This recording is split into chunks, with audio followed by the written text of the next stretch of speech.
Look, the United States sends a warning to Brazil about the offensive they will launch against the Red Command and the First Capital Command, the PCC.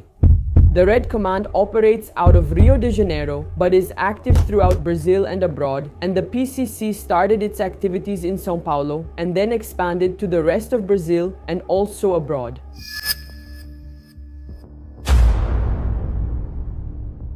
A recent report from the United States Department of State included Brazil among the main suppliers of chemical substances for drug production on a global level, putting the country on a similar level to Afghanistan in supplying illicit materials.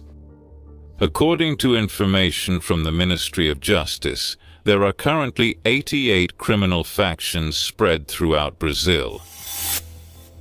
In a subsequent move, the Trump administration, in a meeting with the president of the Brazilian Central Bank, Gabriel Galípolo, announced that it will launch an offensive against Comando Vermelho and PCC, which, according to the White House, are narco-terrorist factions. This definition increases international pressure on the current Brazilian government, which remains opposed to classifying the factions as narco-terrorist organizations. This opens the way for Southern Command and the allies of the Shield of the Americas to intensify operations against vessels transporting illegal goods along the Brazilian coast. The current Brazilian government's refusal to contribute to the international mobilization against the cartels creates a tense scenario where the bombing of structures and vessels used by criminals could happen at any moment. Welcome to Vida no Quartel.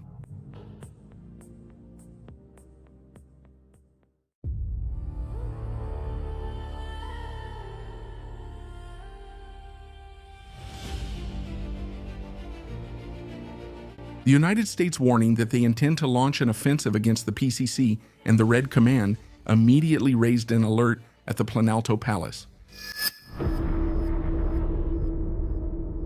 What previously seemed like just pressure rhetoric from Washington has come to be seen as a real possibility, especially considering that recent statements by Donald Trump about military actions materialized in episodes like the capture of Nicolas Maduro and the attack on Iran.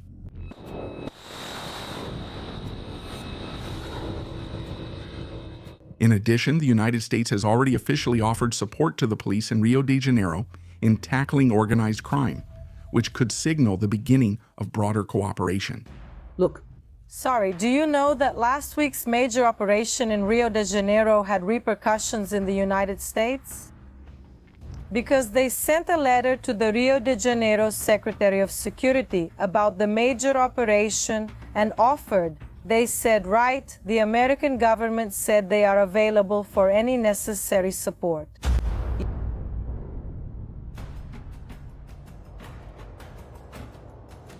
This move is interpreted as a sign of upcoming joint operations between Brazilian police forces and troops from the Southern Command, increasing the scale and intensity of the fight against criminal factions that terrorize the Brazilian population. Then the guy pulls out a gun and says, "This is a robbery, get up," he told the customer. Day also gets up, he's pushed, he's going to kill Day, the bar owner, for nothing. Look, he searches him, "Are you armed?" "No, I'm not." "I'm the bar owner." "Do you have money?" "Where's the cash register?" He said, "I don't have anything, man." Then Day acted like he was leaving, wanting to go out. He fired a shot, killed him. The Southern Command, responsible for planning and conducting United States military operations throughout Central America, South America, and the Caribbean, brings together all U.S. military forces under a unified command. This means that a possible offensive on Brazilian territory could involve the coordinated use of ground troops, naval and air assets, together with local police forces, creating a scenario with a major impact on both internal security and Brazil's diplomatic relations. The expansion of the Shield of the Americas with operations in Paraguay and Ecuador showed that when there is international support and joint actions between nations, drug trafficking groups cannot withstand it and end up losing their structures. In this context, the United States expanded its presence in the region with the establishment of an FBI base in Asunción, Paraguay, and another in Quito, Ecuador, strengthening the investigative capacity and direct cooperation with local authorities. In addition, the CIA office inside the United States Embassy in Venezuela became part of this network, providing strategic support and expanding the reach of American intelligence in South America. With this, the Southern Command began to rely on a powerful structure for monitoring and identifying targets, making operations more precise and coordinated against transnational organized crime.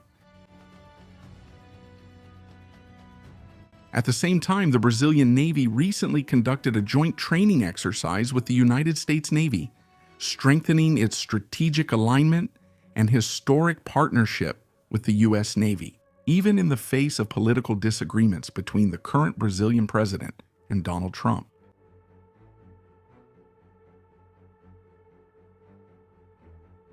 This scenario strengthens the perception that a possible action by American forces on Brazilian territory could even indirectly count on the support of local forces, expanding the reach and effectiveness of joint operations.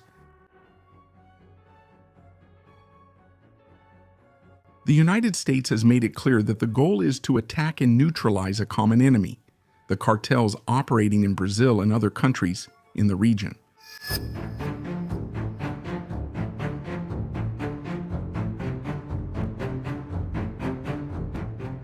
In this scenario, the narrative that national sovereignty is being violated loses strength, since the declared intention is not to confront the Brazilian state, but rather to weaken criminal organizations that have challenged public security for decades.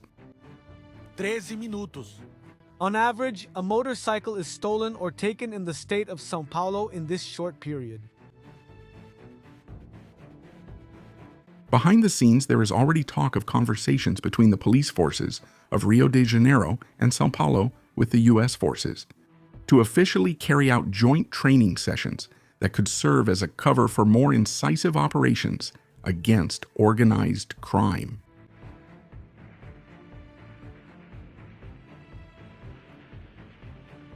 At the same time, military analysts believe that the United States may choose a direct and forceful action using the military power of the Southern Command to target the structures of the PCC and Comando Vermelho on Brazilian territory. Good morning and welcome to the department.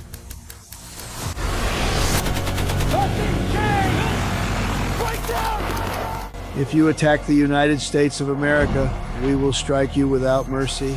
That's why we named the former Department of Defense the Department of War.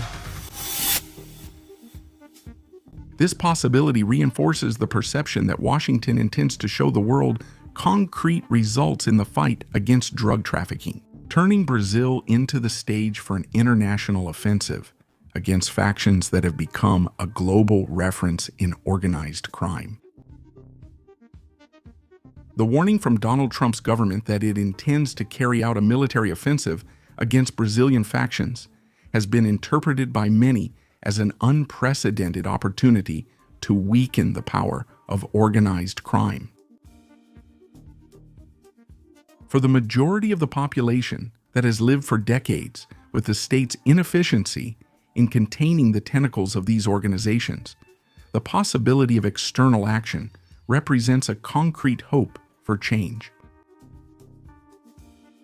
The perception that factions like the PCC and the Red Command have already infiltrated the powers of the Republic, with recurring cases of authorities being involved, reinforces the idea that only a direct intervention could break this cycle of disruption. In this context, the American offensive emerges as a possible turning point, fueling the expectation that the fight against drug trafficking will finally gain real strength and visible results within Brazilian territory. Leave your opinion here in the comments about this warning from the United States and whether an action on Brazilian soil could really be interpreted as an infringement on Brazilian territory.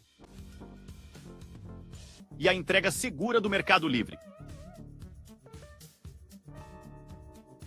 Here on Vida No Quartel, you stay updated on everything in the military world. Leave a like, subscribe, and watch one of the videos appearing on your screen. Forward fighters, see you next time.